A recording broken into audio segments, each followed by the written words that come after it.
isudong ko ang kawan-angan, hilabihan, pagkalayo, ang dusa imong gahom, di matungkad, pagkalayo, pagkagamay, gayon ako,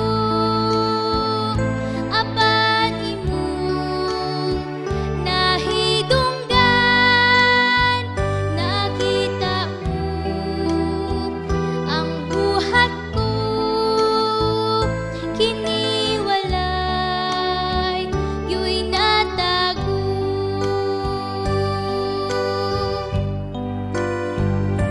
Daygon ko ikaw ning dughan ko, way paglubad, di mausap ang gugma mo.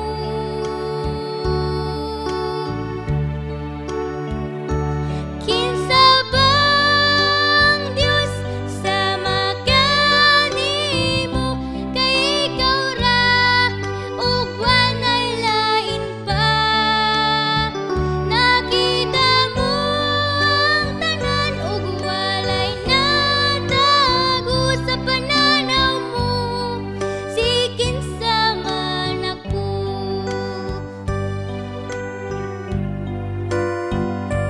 Daygon ko ikaw ning dughan ko, way paglubad, di mausap ang gugma mo.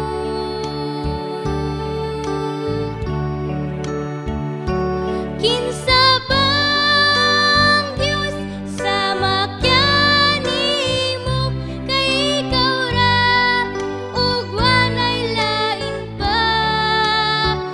Nakita mo ang tanan ug walay natago sa pananaw mo, sikin man ako. Nakita mo ang tanan ug walay natago sa pananaw mo, sikin man ako. Sa pananaw mo, sikin man ako. Sa pananaw mo, sikin man ako.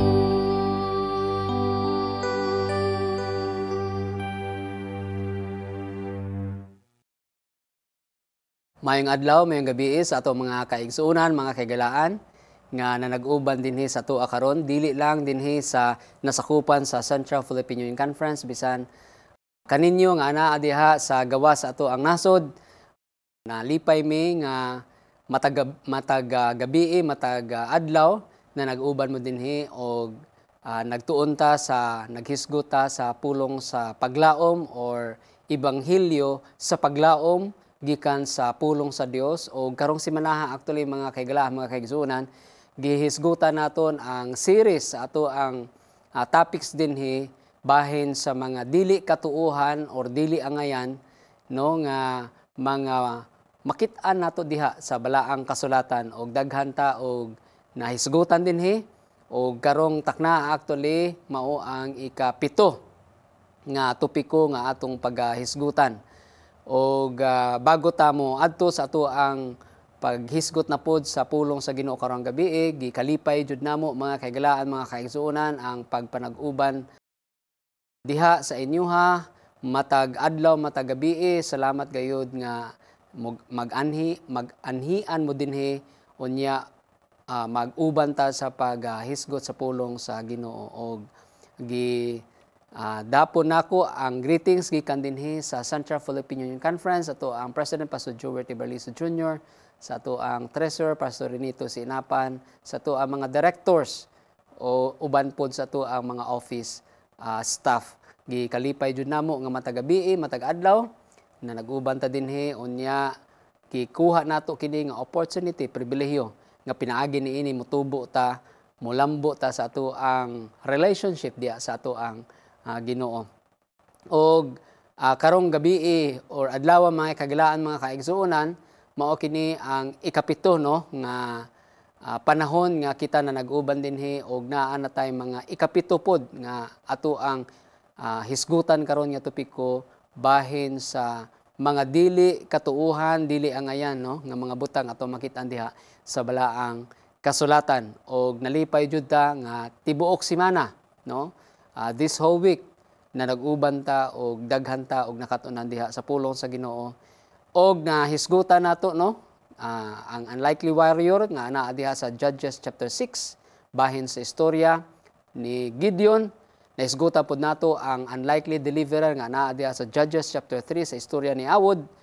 Naisgutan pod naton ang unlikely ancestress, dili katuuhan nga katigulangan ni Jesus Christ nga naa diha sa Joshua chapter 2 bahin sa istorya ni Rahab. Naisgutan pod nato ang unlikely act diha sa Mark chapter 6 verse 48 kung hinumduman ninyo naglisod no ang mga tinun-anan ni Jesus Christ tungod kay kusog kayong hangin, naa sila sa dagat, nagsakay sila sa ilahang baruto, sakayan pandagat, unya kusog kayong hangin, unya mga dagko pud ang mga kabaluran, naglisod sila mga kagalaan, mga kaigsuonan, nabutang sa delikado ang ilahang mga kinabuhi. Si Jesus Christ muanha na diha sa ilaha pero milabay lang siya. So nahisgutan nato kini ngano nga mauman kahani nga naay pagpakabana si Jesus Christ, ngano nga naglisod ang iyang mga tunan-anan pero mulabay ra siya. So kung gusto niyo ma-remind mo or makahibalo mo sa kaninyo nga wala nakapanag-uban sa aton dinhi, pwede nyo nga i-review ang mga videos diha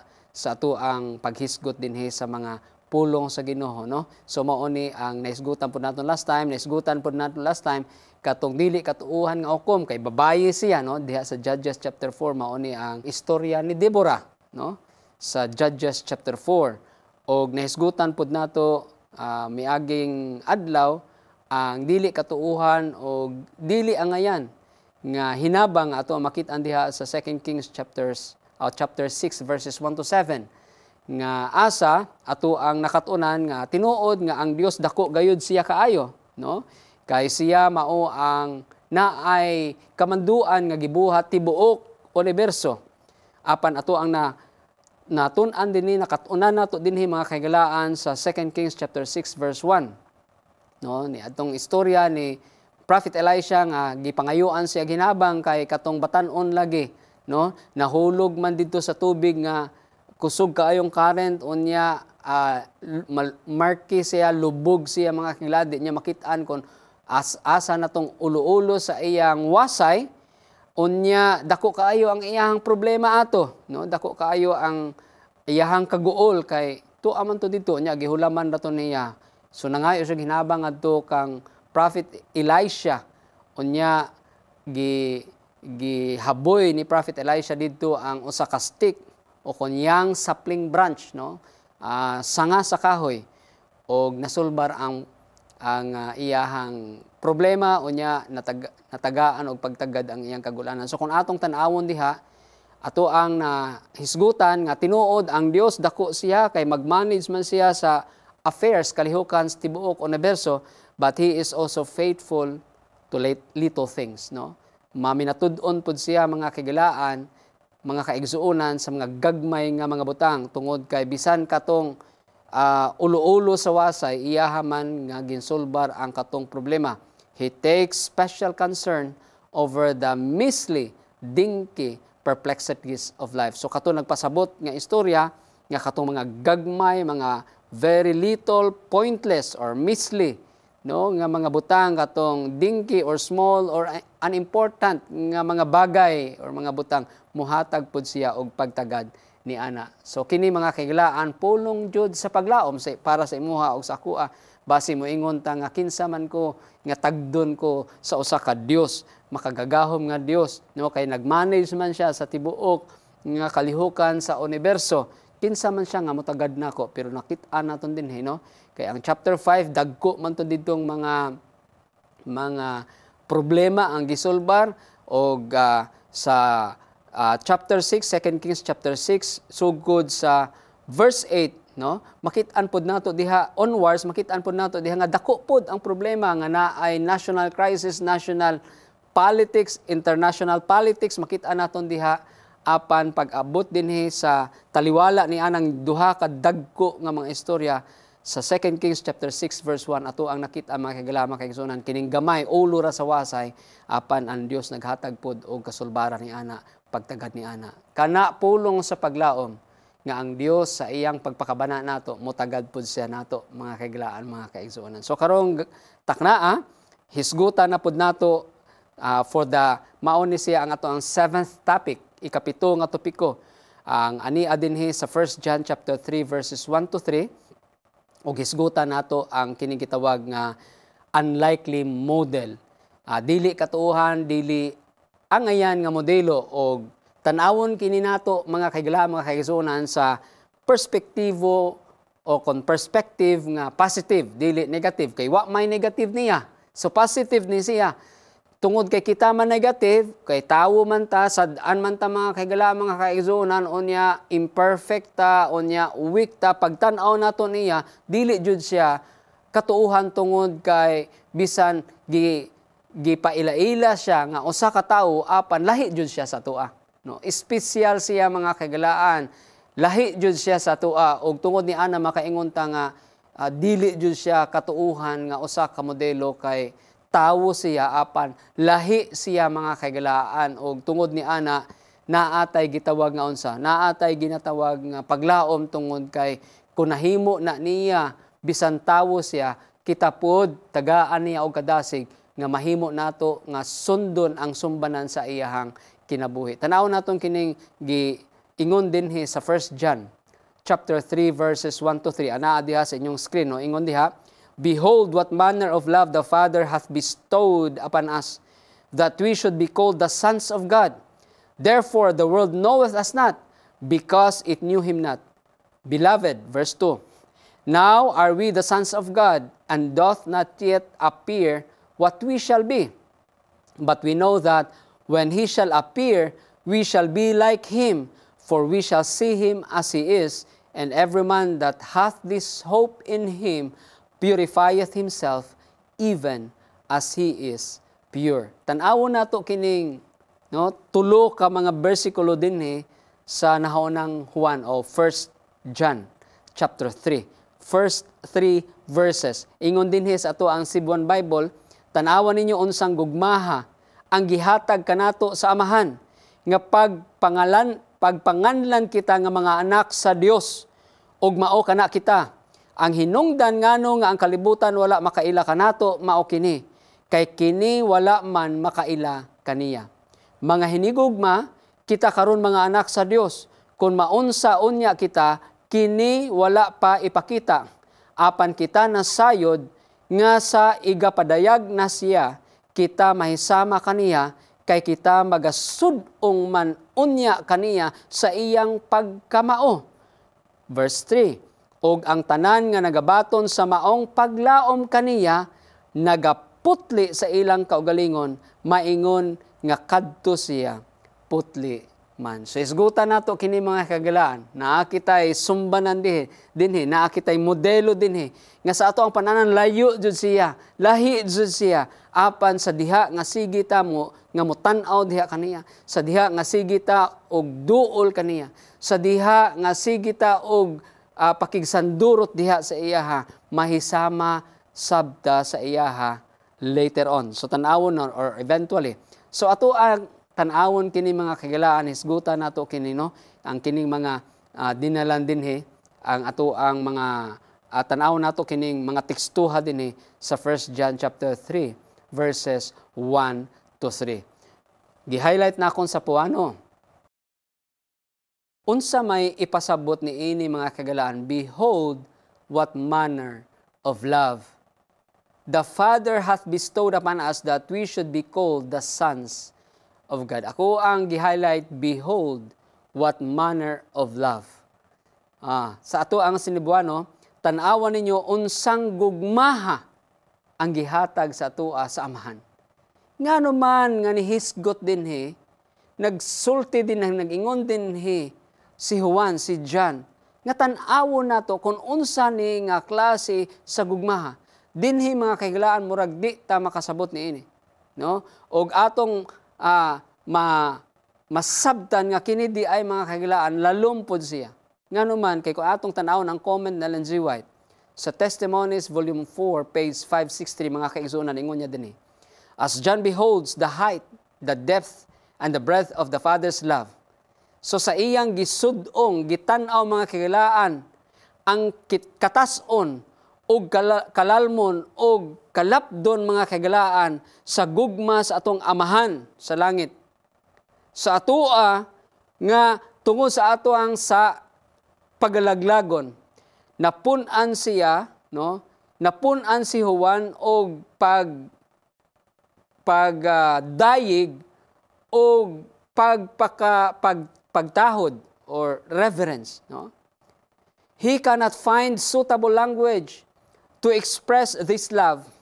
Di siya makakita og tawhanong lingwahe, tawhanong pulong kung unsaon niya pagsaysay niining gugma. But he calls upon the world to what? To behold it. Apan gintawag niya dinhi ang tibuok kalibutan nga sila mo tan-aw na lang kay di man siya maka-explain. Di man siya maka-express sa tawahanong lingwahe kung unsa nga klase ang kining klase sa gugma nga gihatag sa tua sa tuang amahan. What a value this places upon man. Through transgression the sons of men became subjects of Satan. Through the infinite sacrifice of Christ and faith in His name, the sons of Adam become the sons of God. Nakita ninyo kana mga kaglaan kung unsay gisulti ni Ellen G. White. Ingon niya din ni mga kaglaan si John sa iyang gisudong gitan-aw ang gugma sa amahan sa diha nga giluwas niya ta diha sa ato ang sala. Ato ang makit-an nga wa siya'y makit-an nga tawhanong pulong aron ma-explain niya kini. Aron kini iyang ma-express sa tawhanong lingwahe. Kulang siya og tawhanong lingwahe. Og tungod ni ana kay wa man siya'y makit-an nga tawhanong pulong aron ma-explain niya kini mga kaigila, mga kaigsuunan. Giingnan niya ang tibuok kalibutan. Kamo na lang mo tan-aw para sa inyong kagalingon. Tan-awan na lang ninyo kung unsa nga klase nga gugma ang iyaha sa amahan alang sa tua. Nga gitagaan niya kita og bili. Value mga kaigalaan.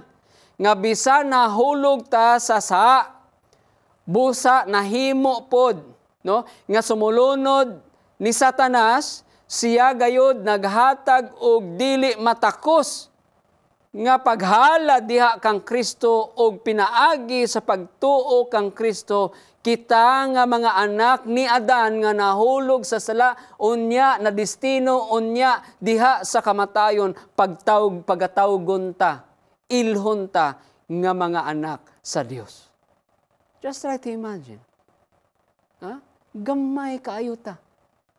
Very insignificant mga kahigalaan, mga kaigsuunan. Very unimportant. And just try to imagine, there are other worlds, no? In the whole universe that God actually is managing. Apan makita naton diha nga bisan dako kining ato ang Dios. Mahimo po di ay nga naa siya personal jud nga pagpakabana sa imuha og sa tua og sa lingwahe ni Juan kana is pure timos nga paghigugma. So ingon ni Juan, kamo na lang kay di ko makasaysay niini, wa ko'y explanation niini, wa ko'y nakabsan ko sa tawhanong pulong aron ma-explain nako kini kamo na lang mo tan-aw niining klase sa paghigugma. Sa Acts of the Apostles, page 333, ingon ni Ellen G. White, in the contemplation of Christ, we linger on the shore of a love that is measureless. Sa ihang pagpamalandong diha kang Kristo, mga kagalaan, sa itong pagpamalandong diha kang Kristo, anaa kita sa dapit, mga kagalaan, sa kilid sa dagat, asa, mga kagalaan, masabta nato nga dili gayud matakos ang iyang paghigugma sa tuwa. We endeavor to tell of this love, and language fails us. Gusto nato nga ma-explain kini, masaysay kini, og wa tay makit ang tawhanong pulong aron mahimo naton ang pag-explain niini. We consider His life on earth, His sacrifice for us, His work in heaven as our advocate, and the mansions He is preparing for those who love Him. And we can only exclaim, "Oh, the height and depth of the love of Christ."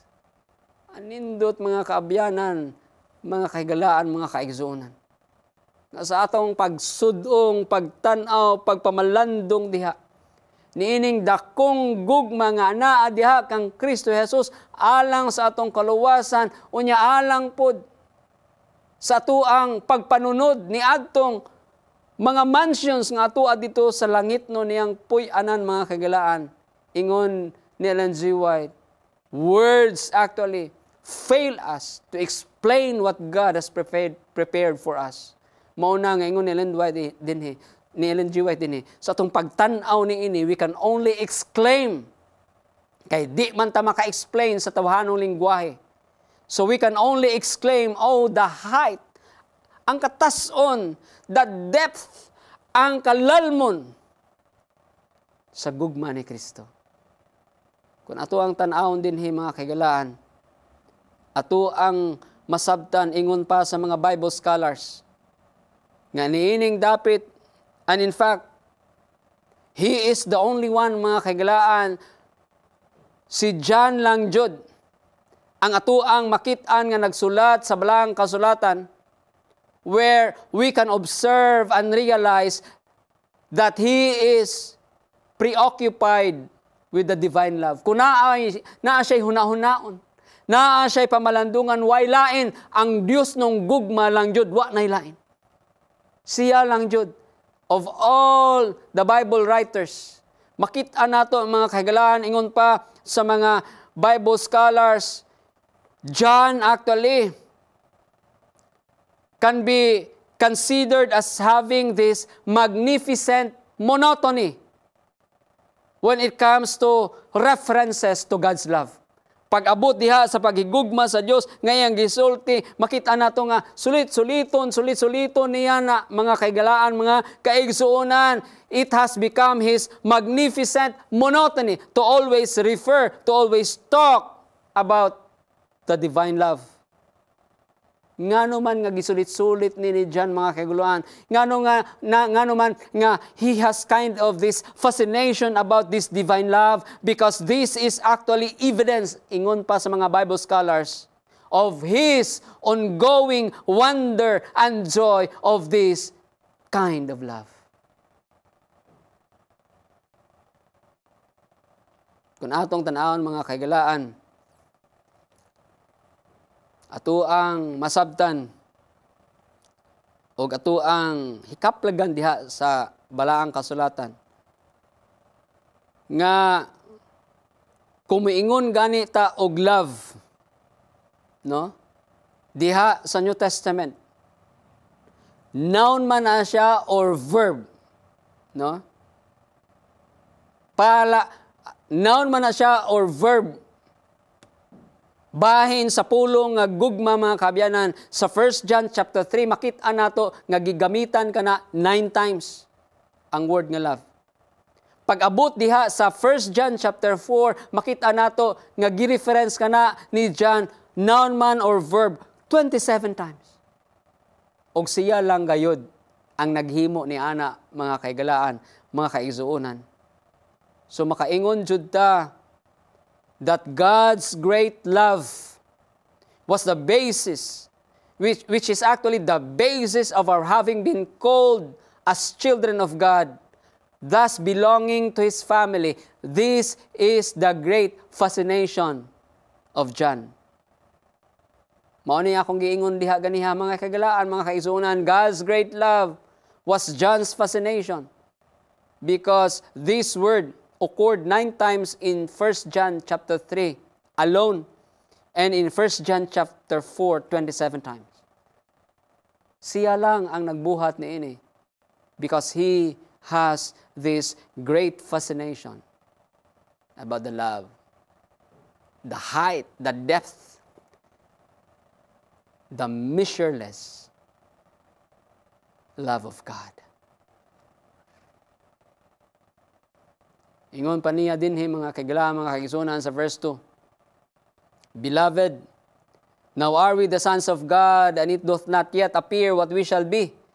But we know that when He shall appear, we shall be like Him. Unsay iyahang giingon din mga kaigalaan, mga kaigsunan, mga hinigugma kita karon mga anak sa Dios, kung maunsa unya kita kini wala pa ipakita, apan kita nasayod nga sa igapadayag na siya, kita mahisama kaniya, kay kita magasudong man unya kaniya sa iyang pagkamao. Unsa kay ginapasabot ani mga kaigalaan, when He appears. Kung magpadayag na siya, or kung igapadayag na siya, when He shall appear, unsay gisulti niya din mga kaigalaan, we shall be like Him, meaning God in Christ. Not in His image, but in His character. So diha, nga tanawon nato ang iyahang paghigugma matagadlaw. Hangtod nga mobalik si Jesus Christ, mga kagalaan, na ay kausaban nga mahitabo sa tuang kinabuhi, di ta magpabilin sama kaniadto. Mausab jud ta. Nahinumduman ninyo katong istorya ni Rahab. Sa diha nga naa siya personal, deep, intimate encounter sa Diyos sa Israel, wa siya nagpabilin sa iyang pagkabigaong babay. Makita nato nga mag-change siya sa iyang lifestyle, nag-change siya sa iyang livelihood, mauto nga naa na ditoy. Unsa? Katong mga gamit sa atop, mga dagami nga lino dito sa atop sa iyang puy-anan.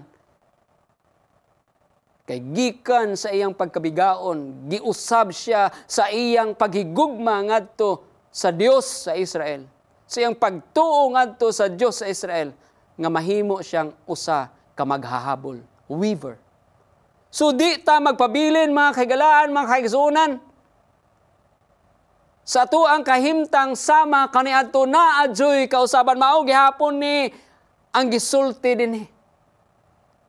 Sa diha nga atong mahimong kaagi ang dakong paghigugma sa Dios atong kinabuhi, our lives will be dramatically changed or completely changed. Mao ni dinhi, di ta mo pabilin sa kung kinsa ta sama kaniadto. But we will be like Him in character. Sa tuang mga pamatasan, mga kagilaan. This is actually a future reality. Live now through a character akin to His.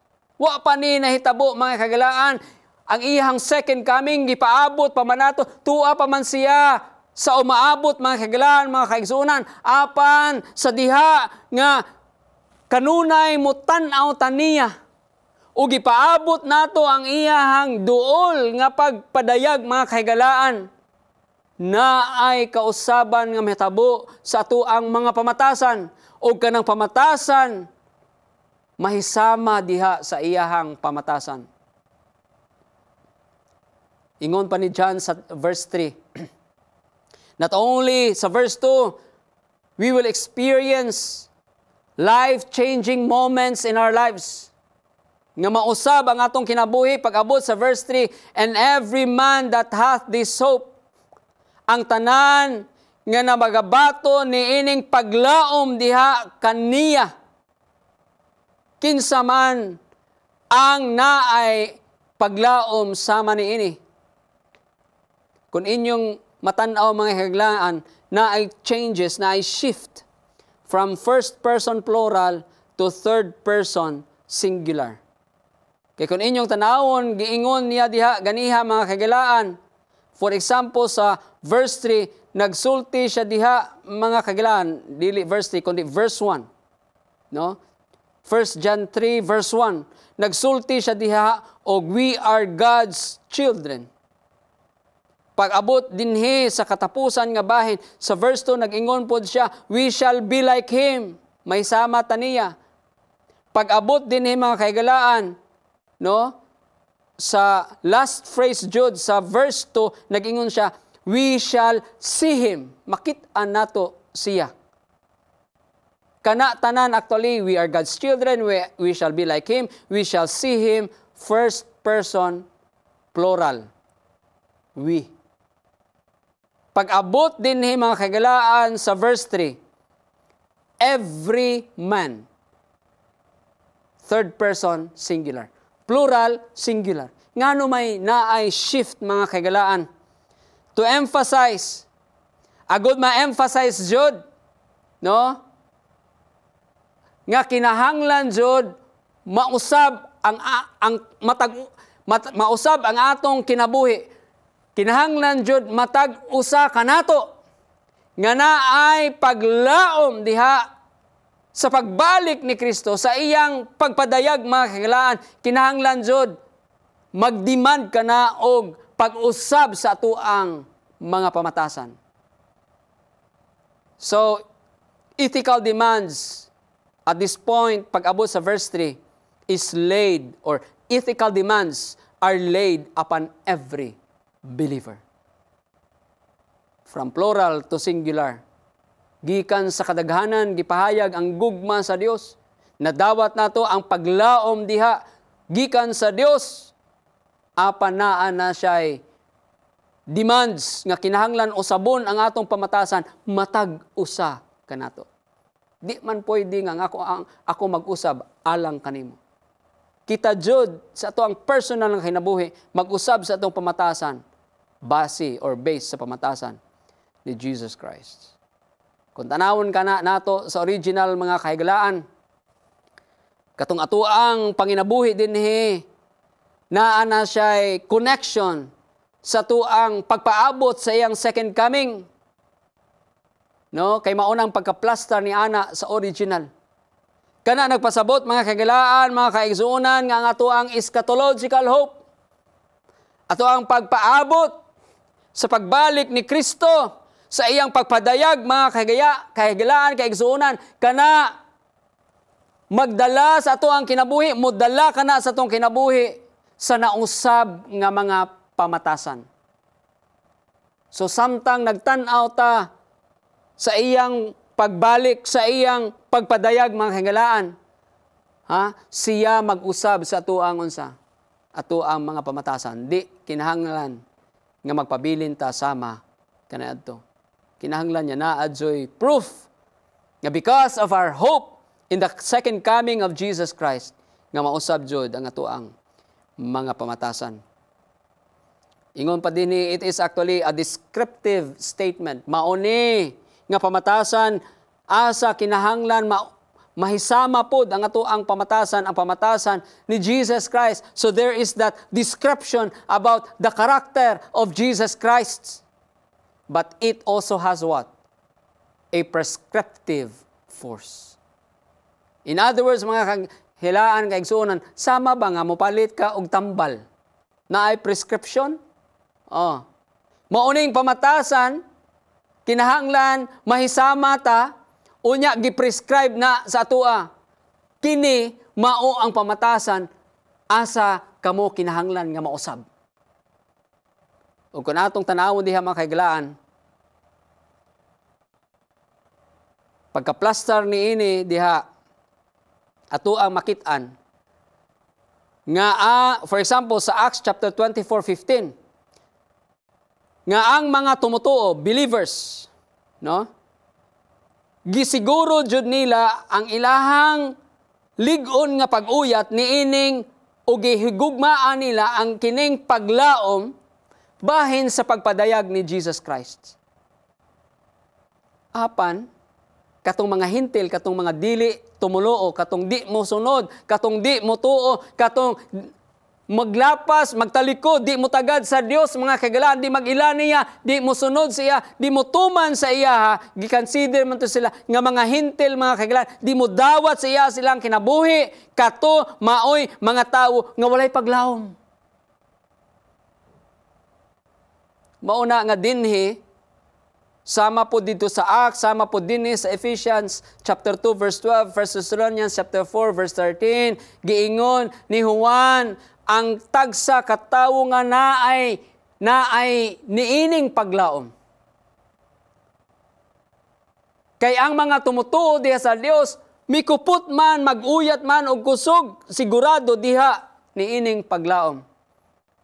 Apang ang katong mga hintil, katong di mudawat sa Dios ilang kinabuhi, di mosunod sa Dios ilang kinabuhi, mao toy mga taong way paglaom. Ug tungod wa sila'y paglaom, makita nato mga kagilaan, wala po'y kausaban sa ilang kinabuhi. Apan katong mga tumutuo, nagsunod sa Dios, nagpangga sa Dios, mutuman sa Dios. Ang ilahang loyalty anaa sa Dios. Ang ilang pagkamatinud-anon anaa diha sa Dios. Mao to mga tawo nga naay kausaban sa ilang kinabuhi.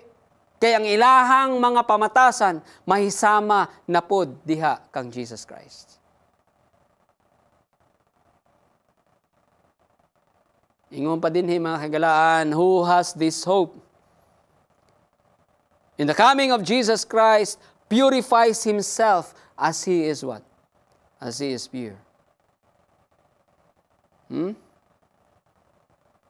Ingon din mga kagalaan, ang tanan nga nagabaton sa maong paglaom kaniya, nagaputli sa ilang kaugalingon, maingon nga kadto siya, putli man. So ang standard of purity din mga kagalaan, asa musangpot ang pag-usab sa atong kinabuhi. Walay lain kung di si Jesus Christ. Siya may atong sundanan, siya atong sumban, siya may standard mga kagalaan. Dili ako, dili kung kinsa diha, si Jesus Christ lang jud. Og aron masabtan nato kung ano kaputli si Jesus Christ. Ato ang tanawon ang kining mga teksto sa Balang Kasulatan. Unsang ato ang nahibaluan bahin kung unsa kaputli si Jesus Christ. 1 Peter chapter 2:22 nag-ingon diha mga kagalaan, he committed no sin and no deceit was found in his mouth. In other words, with Jesus Christ we can say that he is pure because he has no sin. Wa jud siya naghimo, nagbuhat og sala. So 1 John chapter 3 verse 5, but you know that he appeared so that he might take away our sins, and in him is no sin. Niani siya dinhi aron walaon niya ang sala, unya diha sa iya walay sala. Hebrews 7:26, such a high priest meets our need, one who is holy, blameless, pure, set apart from sinners, exalted above the heavens. So kaning mga tekstuha, mga kaglaan, mga kaigsuunan, nagsulti kini kung unsa kaputli si Jesus Christ. O giingon din nga diha sa iya walay sala. Mauna siya kaputli. Kung tanawon nato siya mga kagalaan, o gi-compare nato ang atong mga kaugalingon diha sa iya, layo jud ta. Mauna nga kining modelo nga si Jesus Christ. Murag makaingon ta sa atong tawhanon nga perspective nga di jud siya katuohan. Apa na statement dito kaniha mga kagalaan, nga kun mutan-aw taniya, unya mugunit ta ni anang paglaom nga siya mupadayag. Kana magdala sa atong kinabuhi sa usa ka na usab nga kinabuhi hasama. Nga ang atong kinabuhi mahisama diha sa iyang kinabuhi nga putli nga kinabuhi. Dili man na siya ato ang trabaho mga kagalaan. Iyaha man ang trabaho sa atong mga kinabuhi. Siya maoy magputli sa ato. O kung nagpangga taniya, magsunod taniya, sige tag pakigsandurot diya sa iyaha. Mausab ta mga kagalaan. Tungod kay matag adlaw siya man ang atong pamalandungan. Matag adlaw siya man ang ato ang pamatian, paminawan, siya man ang ato ang pakigsultihan. Matag adlaw siya man ang atong gipamalandungan, mga kaglaan. Ug tungod kay gibuhat nato na matag adlaw, eventually na ay kausaban niya mahitabo sa atong kinabuhi nga kana mahimo pod nga putli sama sa iyang kinabuhi. John 8:46 nagingon dinhi, can any of you prove me guilty of sin? If I am telling the truth, why don't you believe in me? So gi-challenge ni Jesus Christ ang mga religious leaders sa iyang panahon. Na ba kaninyo diha nga makasulti nga nakoy sala? Walay ni barog. Meaning wala jud sila'y nakaplagan nga sala diha kang Jesus Christ. John 14 verse 30, I will not speak with you much longer, for the prince of this world is coming, but he has no hold on me.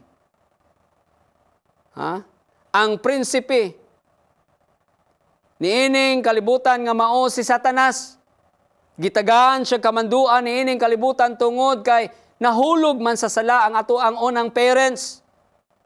Paningon ni Jesus Christ, wala siya gunita nako. Meaning, walay sala si Jesus Christ, and because of it, wala joy gunitan si Satanas. Diha kaniya. Ingon pa ni Ellen G. White, aron sultihan ta how pure Jesus Christ was. Ingon niya din, He was the embodiment of purity.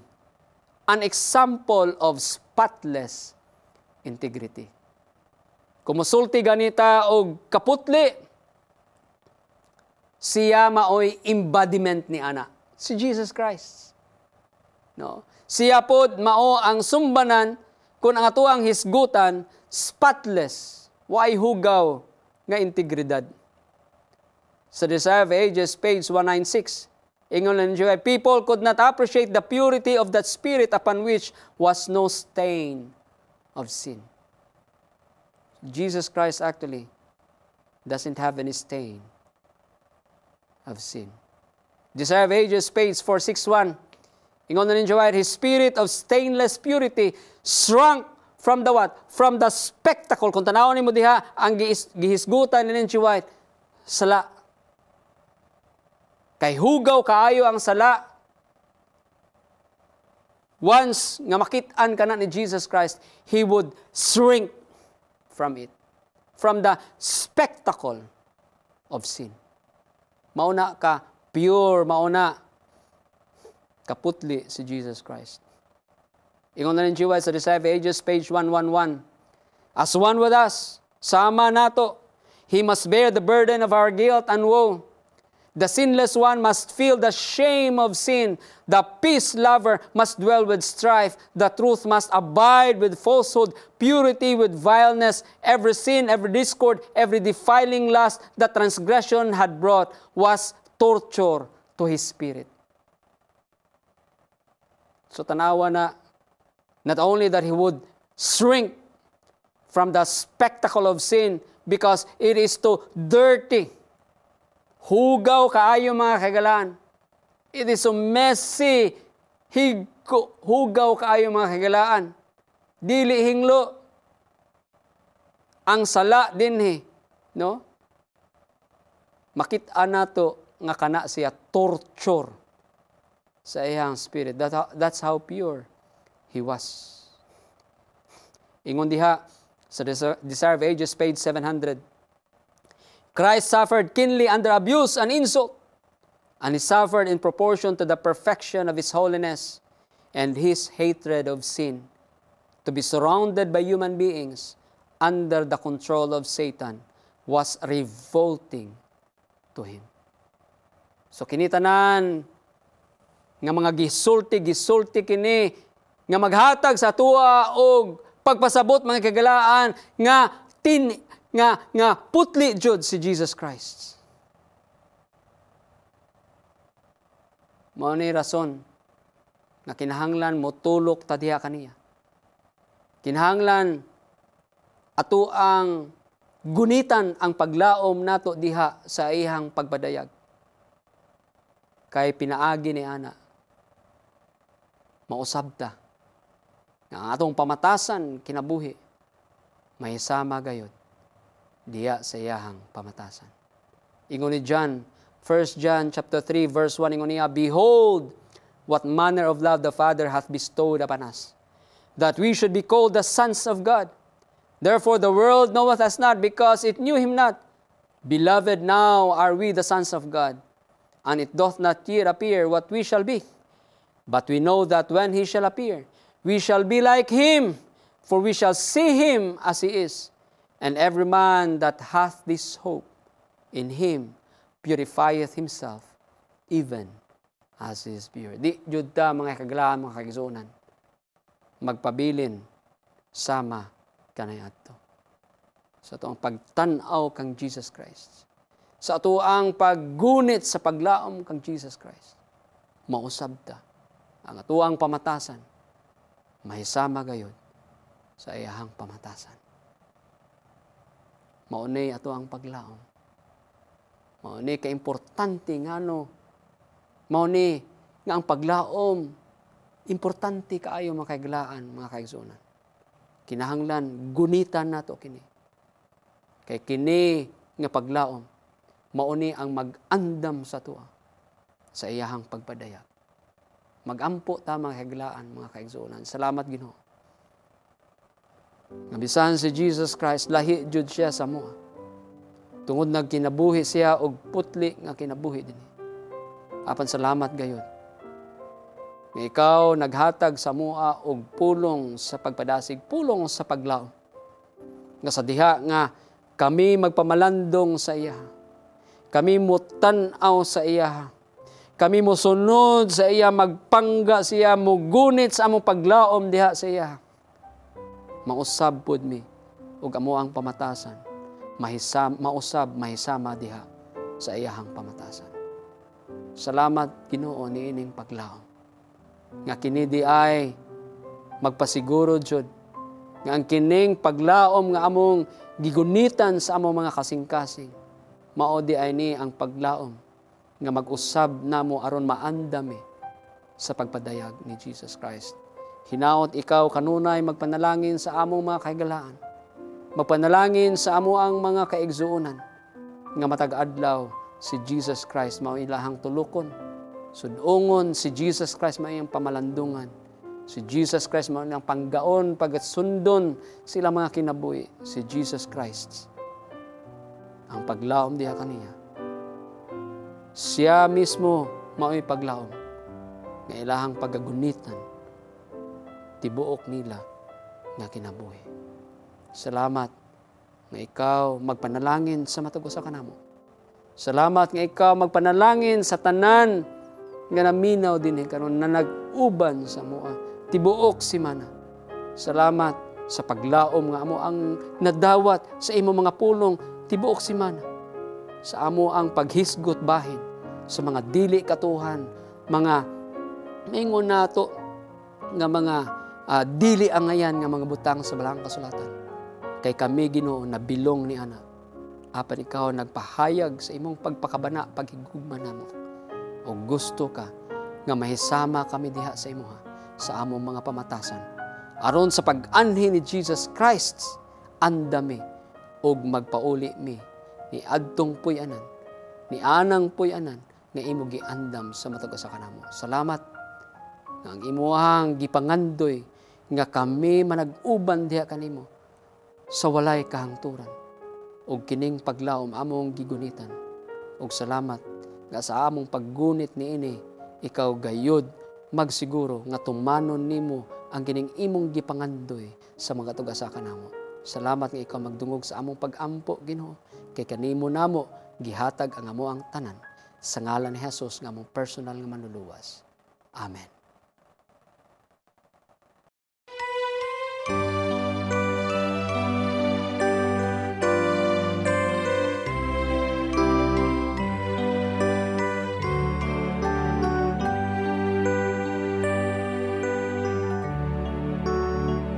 Ang bugtong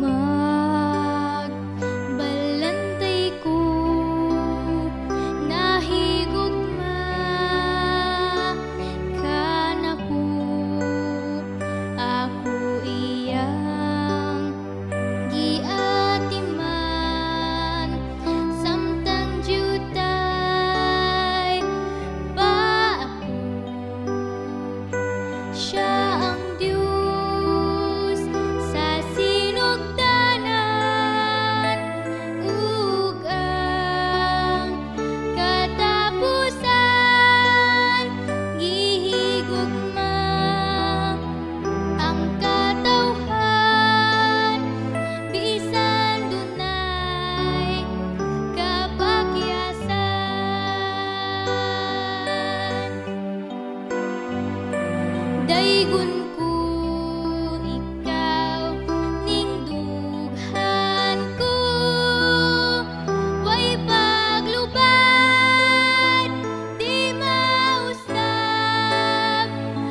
daygon